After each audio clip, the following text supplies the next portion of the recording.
Um, so welcome. And I'm going to get into the agenda that I have. I want to well, first of all, it's called List to Last. You should have gotten emails about, I'm going to show the screen here.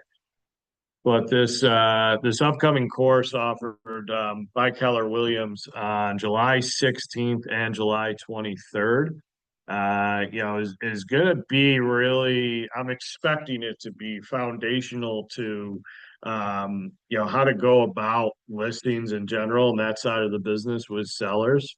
So it's a 3 hour class, I believe, but you've got two options for it.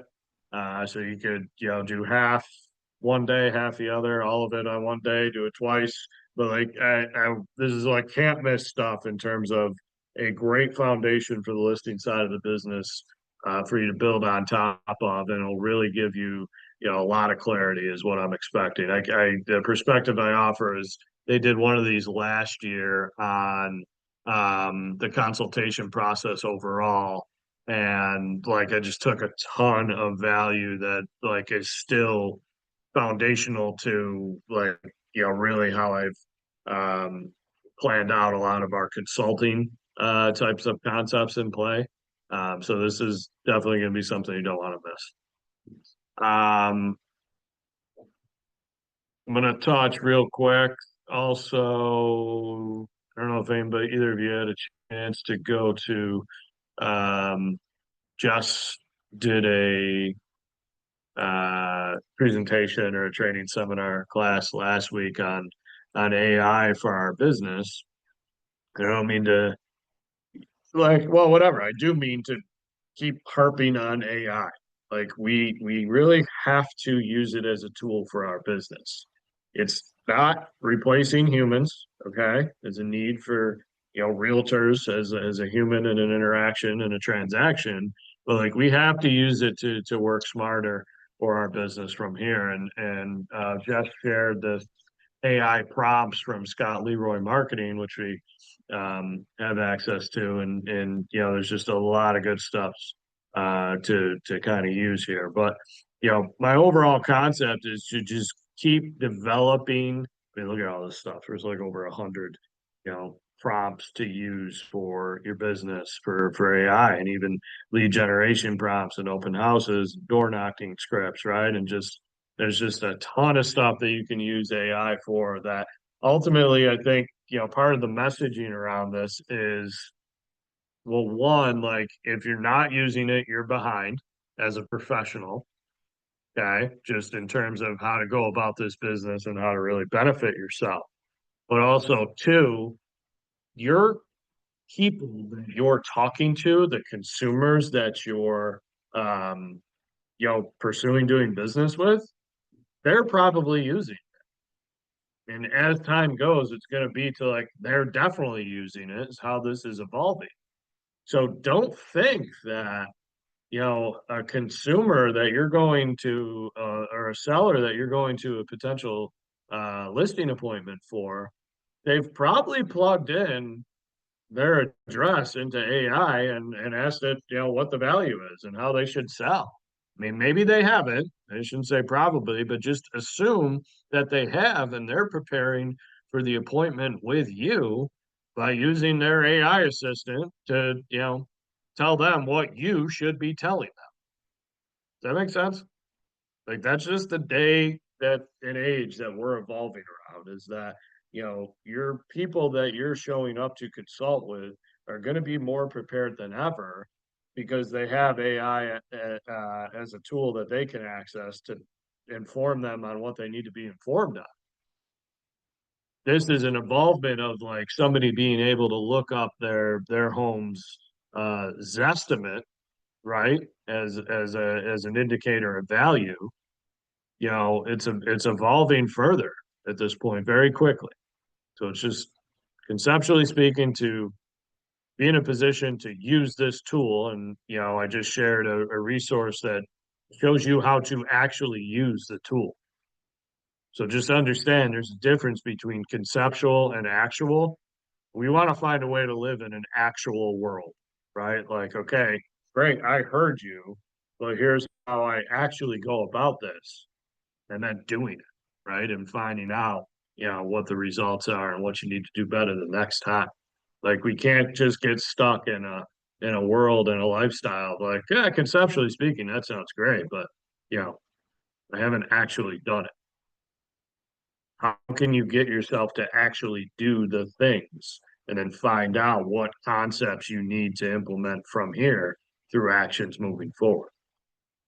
Another kind of mental side of this that I'll give to you is, and I don't know if anybody knows this, but I just found this out recently, actually. But Usain Bolt, um, track and field, star from the Olympics, right? Like one of the most decorated athletes ever. Um, his bread and butter race was, I believe, the 100 meters. And he's famous for saying that his mentality around running a 100-meter race is that he's going to run the best 110 meters he can every single time. And when he's got that mentality striving him to run the fastest 110 meters possible, well, when he's at that 100-meter finish line, he's flying, right? And I correlate that to just what you're participating in with this program, the level that you're at, whether you're on this call or listening to it, good for you. You're participating at a level that is positioning you and pushing you to run that 110-meter race for what is just 100 meters. But then to take something like AI usage as an example of that, like you have to push out the finish line here and have to push out just the concepts of how to actually go about things in a different manner now because of this type of technology. So just a little mental point there. I want to spend some time talking about like the pulse of the market and what's going on, right now as it sits today, a few days before 4th of July, and we're in like just this summer, peak of summer, right? Which can mean a lot of things. What it feels like, relative to the real estate market, what it feels like right now to me is that we have, a consumer side that has its own pulse that is affecting things. Keep in mind, part of that consumer side of the effect is just like there could be some seasonality to the season right now. And this is pretty typical for how seasonality works year in and year out, is that like you have, coming out of the winter, whenever it thaws out, and keep in mind we had kind of a winter that lasted this year, right? And then we went into a spring that was kind of funky too, to where it wasn't like that nice, right? We haven't had a ton of summer weather up until lately, to where, it just goes from, kind of a crappy spring to smoking hot summer in one weekend is kind of what it felt like, right? And last weekend, this really like started this pulse type of concept of, I don't know if it was just too damn hot and nobody wanted to come outside their air conditioned house to go look at other houses for sale, or if it was just school's ending and graduation season and coming up on summer vacation season and 4th of July and just this, that, and the other. There's all sorts of things out there that are affecting the demand side of the equation on top of just the economy type of stuff, right? And higher interest rates and affordability problems and consumer confidence problems as a whole.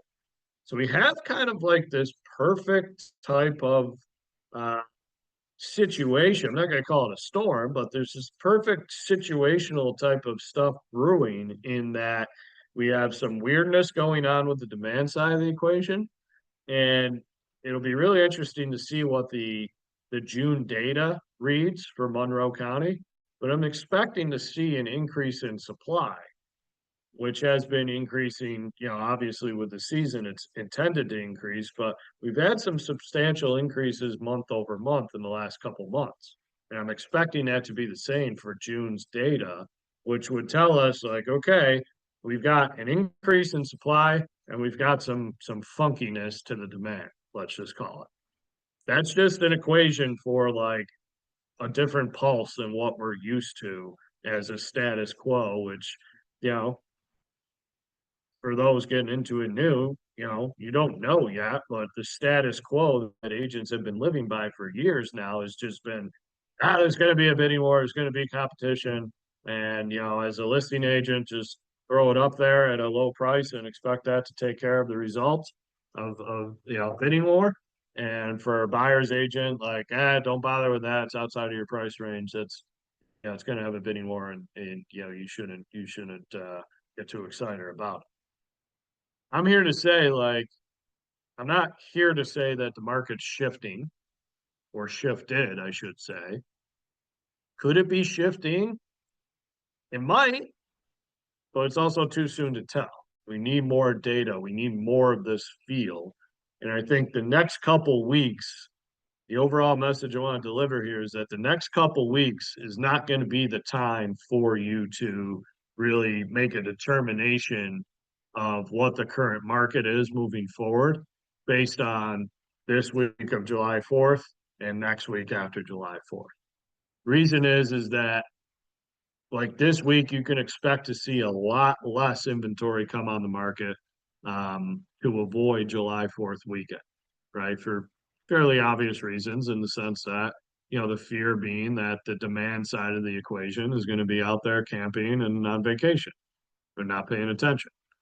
And that's a legitimate concern.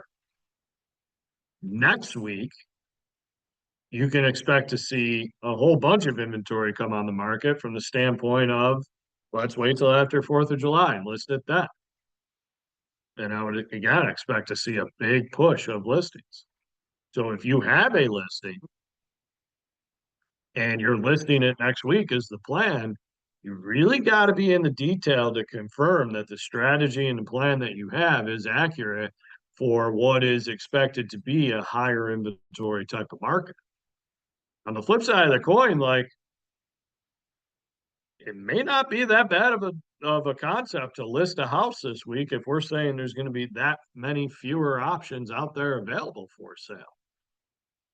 So you may just be able to play like an individual supply and demand game here week by week moving forward.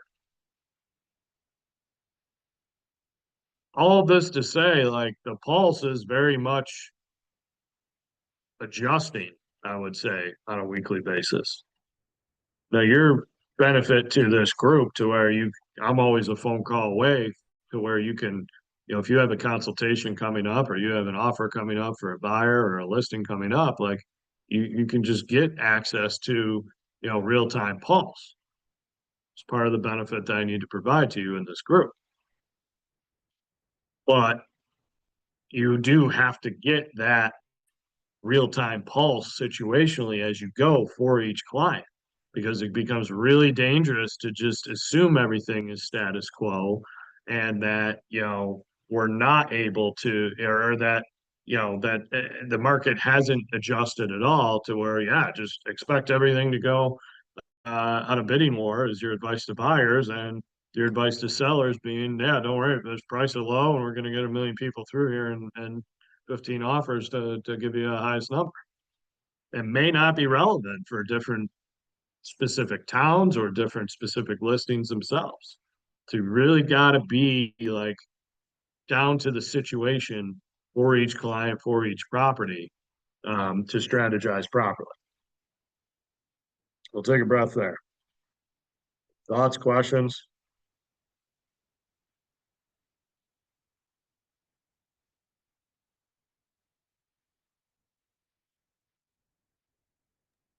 So how should we know how the market is? And I'm sorry for all the noise behind me. You're good. So the question is, how should you know what the market is? I Yeah, think like that, how if there's a lot of supply, or what should we be following closely? I'll show you here in a minute. Um, I would, well, first of all, you're regularly attending this, so you'll have it as it comes. Because one of the things I do is the market data comes out once a month, and I'm just struggling to access it right now. Is it? Dang it, I gotta sign off. But within your MLS, I just want to get to a place where I can specifically show you how to access this. You'll have access to the market data. On Okay, the MLS, right? so yep. So when you're on this screen here, so like your home screen after you log in, and you would go to Matrix here. Don't do that. You're going to do this market stats button, and that brings you to this. And what I would do is go to this market review column. And just to have a general knowledge, I would, like depending on what properties you want to look for, but let's just say single family homes in Monroe County. This is where I'd be getting how's the market information, right? Now, what does this tell you? Let's take a look at how to look at this. This tells you two things. It tells you in comparison to last month. So it only updates this once a month. So for June's data, we need to wait. Comes out like it's usually like 4 or 5 days into the next month. So I would expect by this time next week, we should be able to look at June's market data to have an update to compare May to June, right? So now at the end of June, we're still looking at May data, which again compares to last month, April 2025, but also compares to the same time of last year. So you get two sets of comparison. How do we do compared to last month? How we do compared to last year? So looking at that, this info to show you what's the market like, right? Because I get it. It's a totally fair question. Like, especially for the agents in this group, like we're getting going. We don't have a massive pipeline and a ton of deals under contract to be able to have our own individual pulse. That's okay. From there, you need to understand you need to get a pulse as quickly as possible at all times. And that's going to involve you being a seeker and coming on this call and asking. And, coming on I hosted a call every morning at 8:30 from 8:30 to 9 on Zoom that, is super casual and you can get it there too, as an example. But just having the relationships where you have people on call to make that call too. And, again, in this program, that's me for you, right? But Jason. to show you, go ahead. Oh, sorry about that. Yeah, I got this. You can finish. I do have a different question, but after you finish this, I'll ask it. Yeah, no, yeah, I'm gonna roll through this just because I think it'll be a good exercise for everybody and something that I haven't covered directly on these calls yet. But here's what you can find out from this. The median sales price of 290 is up almost 10% from last year. So it tells you we're still in a growing and appreciating market. Also increased 5% from last month, which is what we expect to see seasonality wise anyway. Closed sales have gone up slightly from last year, but not, a ton, 4% from last year. So it's, we'll take it. It's not a decrease, and that's been a lot of what we're seeing. So that could tell you like, okay, we're coming off this bottom locally. Since last month, it went up significantly at 34%. Again, seasonality wise, we expect that. Days on market, only 7 still. And I say still because it was 7 last year and 7 last month. So that tells you that's a pretty extreme seller's market statistic right there, in that the median days on market, it only takes a week to sell the homes in Monroe County. Another telling seller market statistic is the list to sale price ratio is 121%, almost 122%. That's up slightly from last month and down just barely from the same time last year. So all things considered, still extreme, that's these bidding wars playing out, right? Price per square foot, expecting to increase about the same as what the overall price did, which it did. Uh, so inventory stats, this is what becomes interesting because we've got a 10% jump in new listings from last month. However, 7% less than the same time of last year. So that's showing like, okay, good. We're seasonality jump with new listings month to month, but from the same time of last year, we're still declining. And that kind of contradicts, well, okay, are we out of this bottom in terms of just at least transaction count wise, to where we're expecting to see more homes selling this year compared to last. And if we don't have the inventory, that becomes a tough thing to do. The difference between new listings and active inventory is this is essentially the inventory that's left over that doesn't sell for any given month. And right now, again, we're 9% less than we were last year, but 7% higher than last month.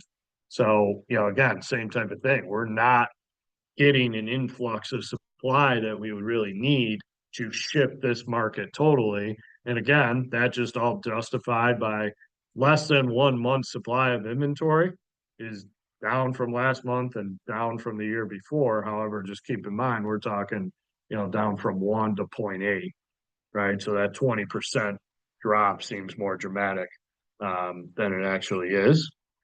But month supply of inventory for it to be balanced is 4 to 6 months. So we're still so far off a balanced market of 4 months or 5 months supply of inventory that everything that hits the market just flies off. So now you can have the data driven conversation with a client of how's the market. That's where those answers come from, would be this data. However, that's separate. This is understand the difference between leading indicators and lagging indicators. A leading indicator would be like what's happening right now. A lagging indicator is something that, kind of already happened and now is reported, as it is in this case, right? So like May data already happened. May, the start of May was a month ago at this point, 4 weeks ago. A lot can happen in 4 weeks. And a leading indicator type of conversation would be like, hey, I just saw 3 listings that, frankly, it's all subjective, but my opinion is 2 months ago, those would have sold with bidding wars. And this month they sold vast delayed negotiations.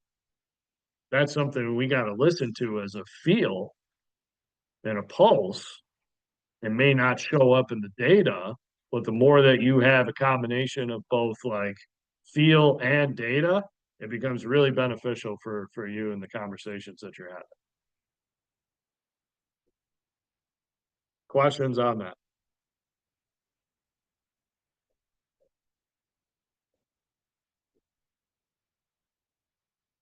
Cool. Mohammed, you had another question? Yeah, something different since you were at the MLS.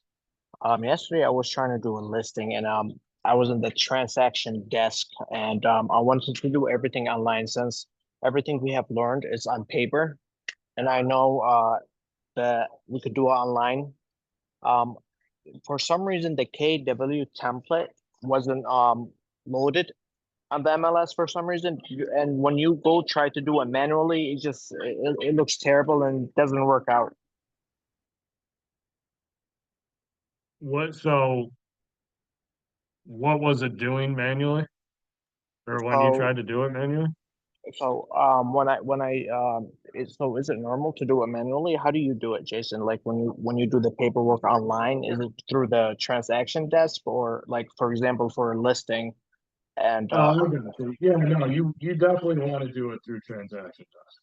Now, what you could do is set up your own templates to use. I'm sorry, can you repeat that? You definitely want to use transaction desk, and there's a Okay. way that you can set up your own templates that are designed, with how you want, the documents kind of imported to use. So So what I'll do is can we use like the template they provide us or does it have to be like the KW logo on it?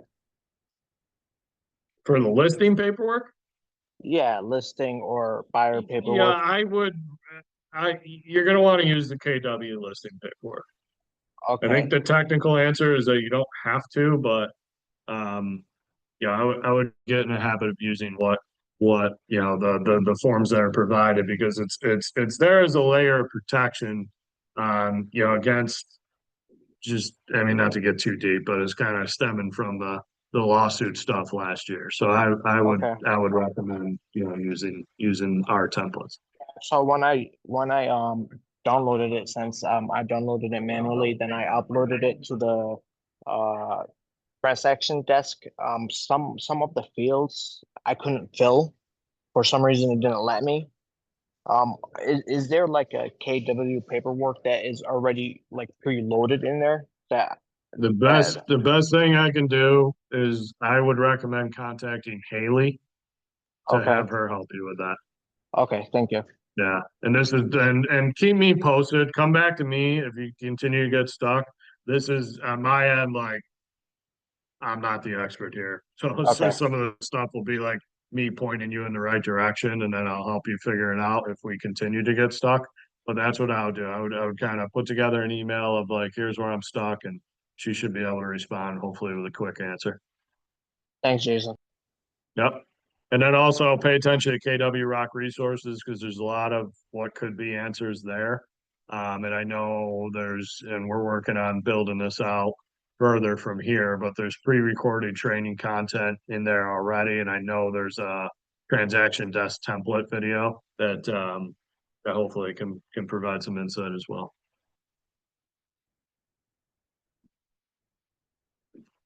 All right.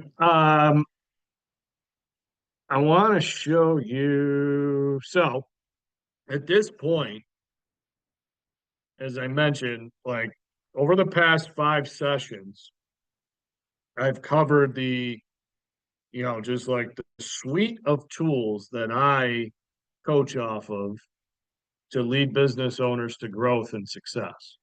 And this suite of tools to use to establish and use for your business like really remains the same at all times. And what I do from here is just to find ways to come back to the concepts involved so that we don't just cover one thing uh, you know 12 months earlier and then come back to it at that same time of year 12 months later, right? So that basically every 5 weeks or so we're going to be coming back to the same topic that we covered previously.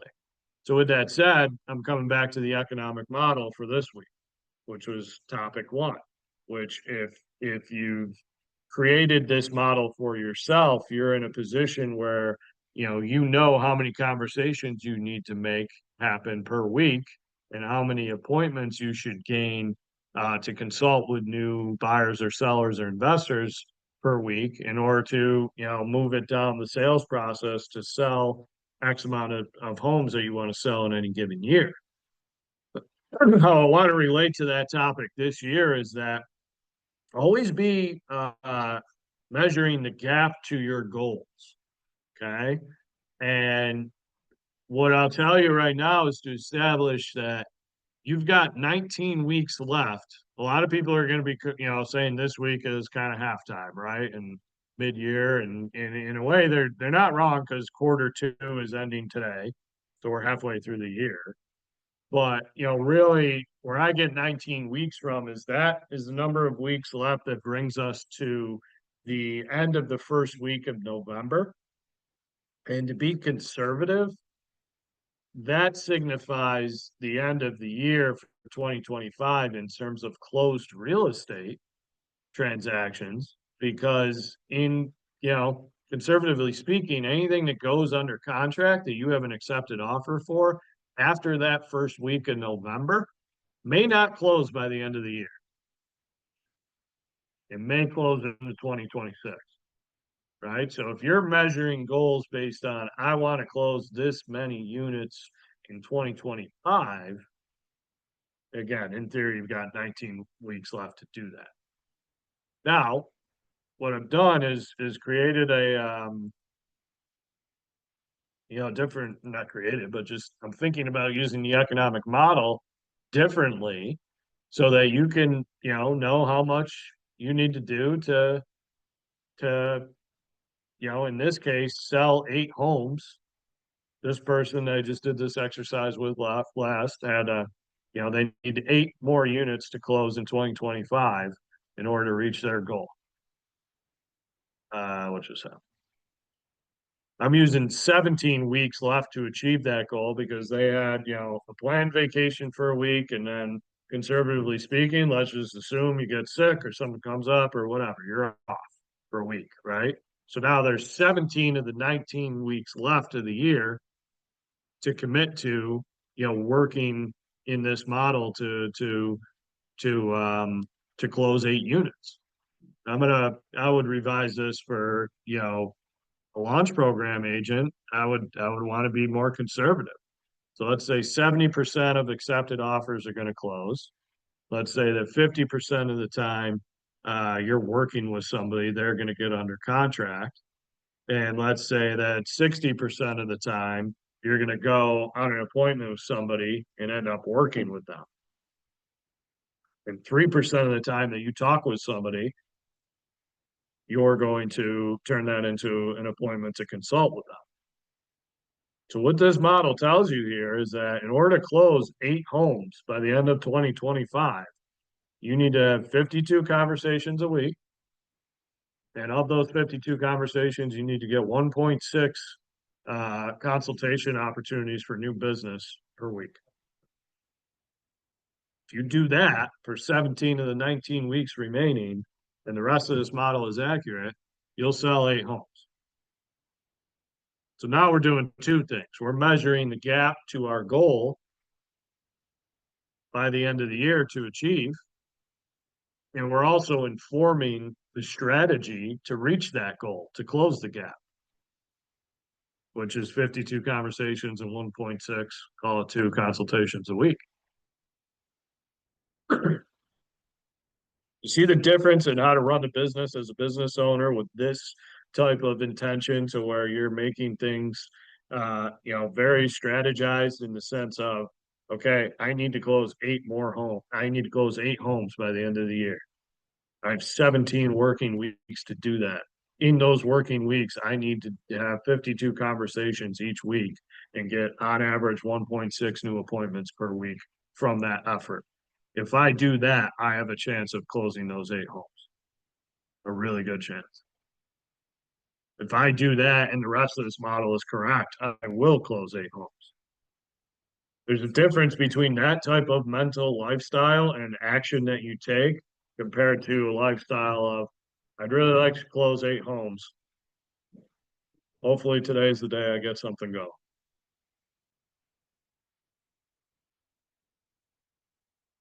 Question becomes is, what help do you need in order to get to that point? To get to the point of just living the lifestyle of, using the economic model for your business.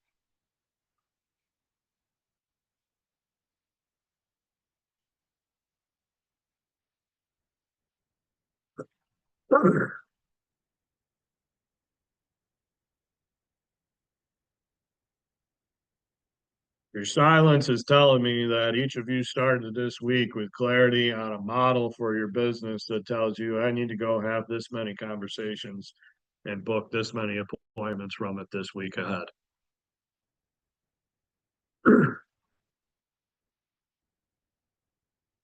Which is good. I'm happy to hear.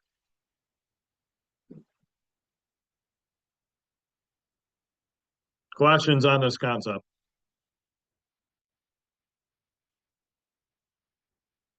Yeah. I'm going to move on to kind of a cliche term, but the term value proposition becomes really important uh, for our business.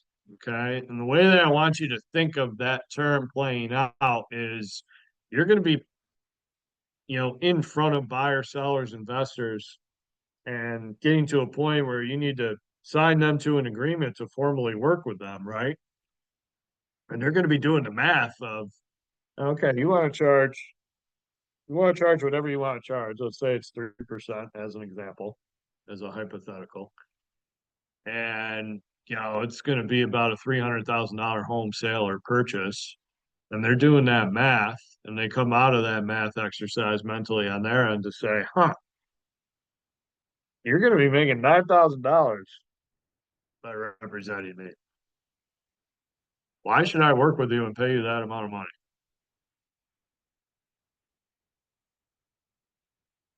And your value proposition needs to be able to be presented and clearly articulated in a let's just say convincing manner. I'm not here to try to dupe people into working with you, right? But like it's convincing in the sense of like, yeah, good answer. I do want to work with you. Thank you for sharing that. Is what they're left with after you rattle this off, so to speak. Now, the way I want you to approach this is that um,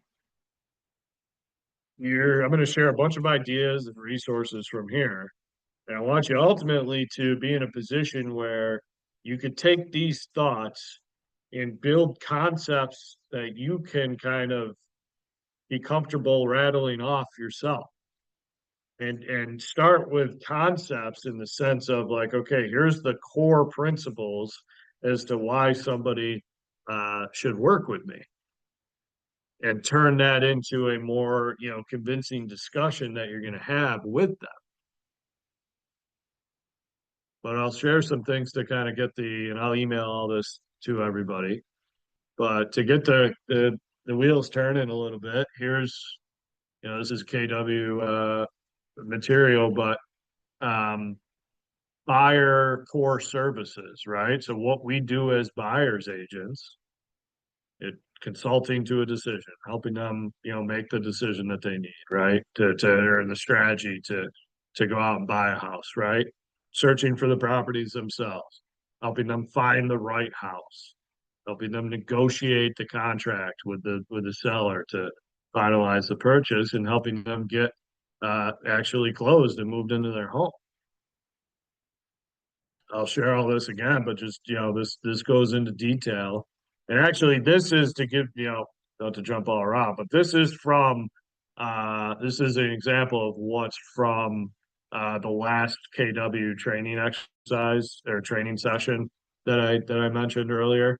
So this is the type of material that you could expect to be exposed to and receive by participating in that list the last series coming up next month. But sharing this, and I'll share it to get the wheels turning. But like, here's what should be happening in buyer transaction. Here's it's all similar for seller, but different types of concepts, right?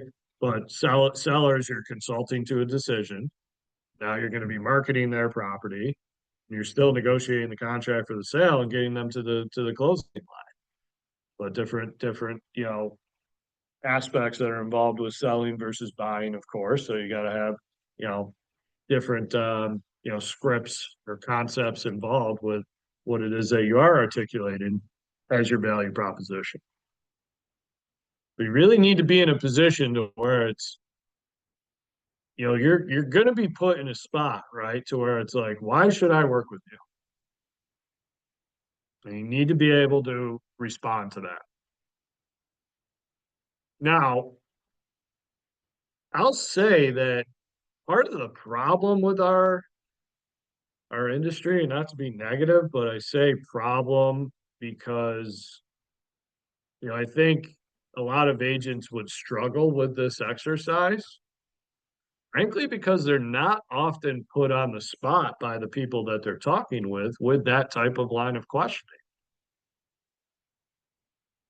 And it's, you're kind of walking into an appointment with an established relationship with somebody that, they know and trust you already, right? And it's just more so kind of a formality to end up working together.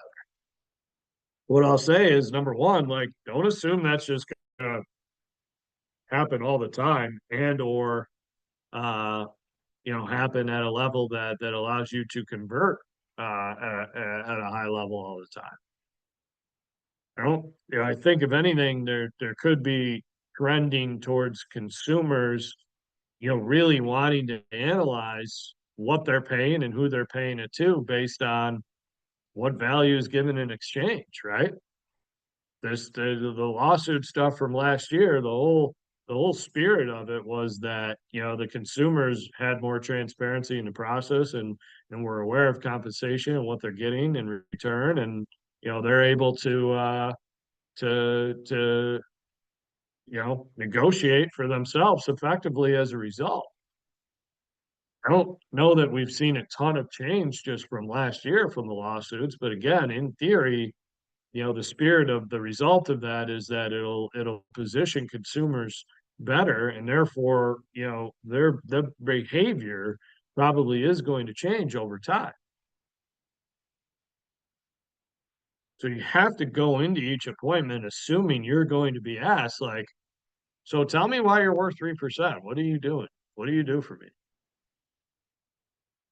And do you have something that you're comfortable and confident with to be able to respond to that with?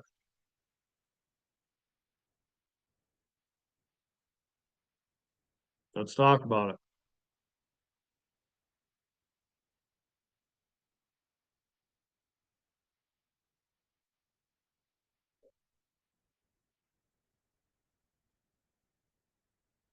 I'll say that, I'm planting the seed here and I'm going to provide the resources here to get the thoughts going more. But this is something that you really need to be working on an individual level to craft your own, comfortable and confident response to the question of why should I work with you? And that question could be asked in a number of different ways, right? Like, why should I work with you if you want to charge me 3%, but I have another agent who's willing to do it for 1.5? Why should I work with you when I feel like I could sell my home on my own and save the commissions altogether? Why should I work with you when I can just contact a listing agent to buy a house and get access to it? You're going to be exposed to these types of questions from consumers more and more. The good news is, you're starting off fresh, so you don't have the unfortunate exposure that a lot of agents do, to where it's just, almost feels like consumers don't ask enough questions, which is unfortunate for them. But are you in a position where you can answer this question? Why should I work with you? I think we are seeing a lot of that commission on the listing side questions now that we're presenting the listing to the sellers in a different way, with the new listing agreement since last August. And so when you are on the buy side and you're presenting your buyer agency agreement to them, I haven't had much pushback on them not agreeing to pay the 3%. But push comes to shove when they really want to buy a house. And there isn't enough money to pay the buyer's agent if the seller's agent isn't paying them. You see what I mean? So there's that additional part of the conversation we have to have with our buyers too. Yeah. Like I have one that is so tight in their money that I have to do math before I walk out the door for every house, because they have a budget of X, but they only want to spend $1,600 a month. And they don't want to Mm-hmm. be in the city, right? So our taxes are very high here. So I have to play numbers game every day before we walk out. And every question he asks me before he writes is, do I have to pay your commission? Because he may not be able to get a house if he needs to. Yeah. So I guess do you see what I mean? Like, it's not only Yeah. are we Totally. preparing ourselves for our conversations with our list, we have to do it on the listing side too, show our worth, have the extra conversation. Like, you really want to bring buyers in. Sometimes they may not have the money to pay you. Example of like what I just said with this buyer. It's such I guess it seems so scary to have the conversation, but when you've had it 100 times, it's just like, Yeah. No, it I just get it. comes. Yep. And on that, like that example with that buyer, right? To me, the way I think of it is that you need to be positioned for them to know, like, hey, look, if that's okay that you don't have, 9,000 extra dollars out of pocket to pay me 3% on a $300,000 purchase. I understand. I'm not going into this expecting that. However, we together need to go into this understanding that, yeah, we're going to have to find the right opportunity that involves the seller paying this 3% to me. And that may be some opportunities that don't come together as a result. And to just establish that like you're getting paid and make sure that it's done in a firm manner, right? As expectation setting with that client before you go out into the market. And then if push comes to shove and there's just like there's a deal in front of you, but you have to do it for the seller's only willing to pay 2%, they're not negotiating any higher, and you want to make that choice to only charge those buyers 2%, that's I'm all right with that if that's your choice. I'm okay also if you said no, we signed an agreement for 3%. If I put in a lot, if I'm not gonna, and this is what I charge, if I'm not gonna get that, you know, it's unfortunate, but we have to hold to that agreement.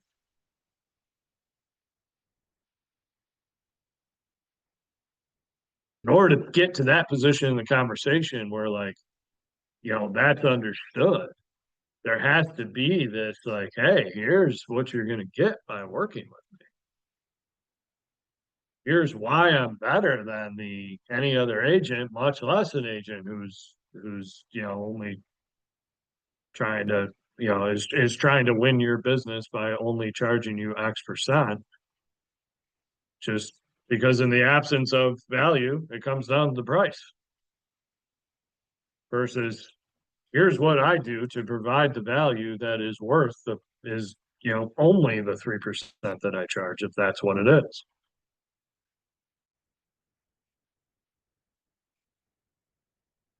Does anybody have any questions to help craft the approach of how to come up with something that again you're comfortable and confident with on your end?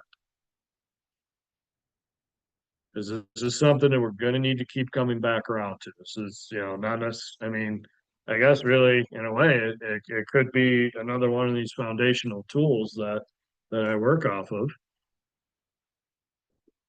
But we're going to work off of it no matter what, because it has to be, something that you're firm with and confident with and comfortable with talking about. Stay tuned for more on this, but like if you're here now, if you're listening to this at a later date, just understand that we need to focus on this and we're going to focus on it. I'll share some resources over email here with the recap of this for you to use to consider how to craft it for yourself.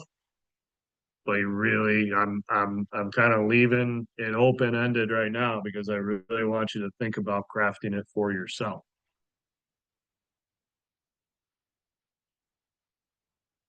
All right, last topic of the day. I kind of planted the seed last week with social media. Believe anyway.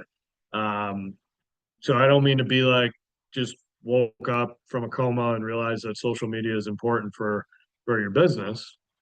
Um, because obviously that's been the case for the last decade or so, right?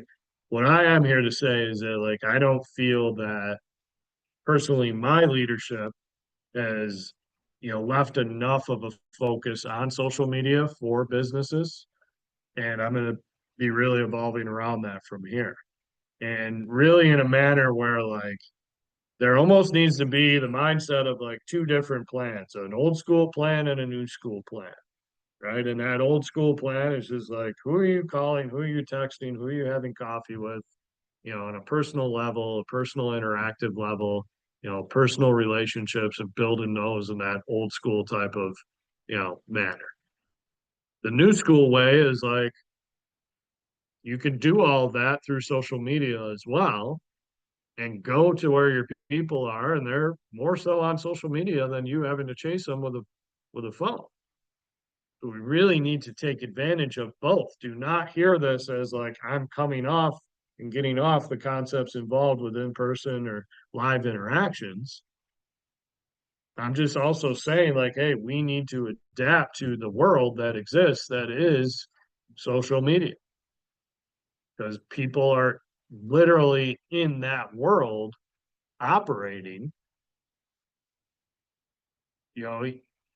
it's still an in-person type of experience for them, even though you're not in person with them.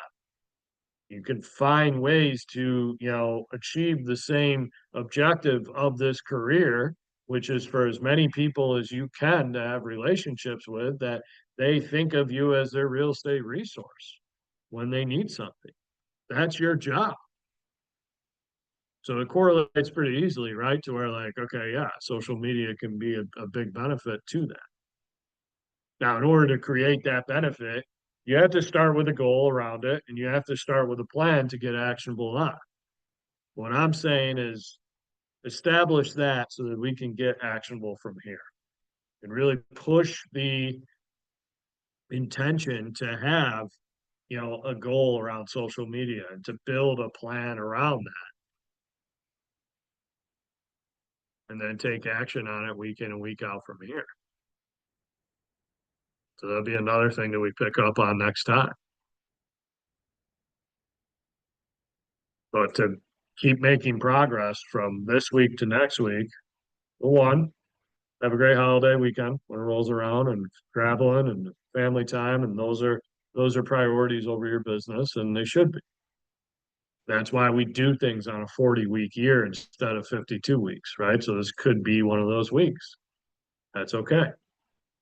But from here, make progress to build your value proposition and build the confidence to say it and rehearse it and practice it. And also build a social media goal and a plan to reach that goal. Example would be, I want to have 5 posts a week from here. What's the plan to do that? Another example of a goal from social media is in Q3, I want to create 3 new leads strictly from social media. And what's the plan to do that? So that we can walk into the next session with, questions or ideas or things to talk about from those plans to then get actionable on for the weeks ahead. To walk into next session with like, hey, I was thinking about how to articulate my value proposition and convince somebody that I'm the agent that they should be working with, to then be able to refine it and craft it further and, get into an appointment that week where you're faced with that question and boom, now you've used it versus realizing like, oh crap, I didn't get that business because I didn't really know how to answer the question of why am I worth 3% versus 2%.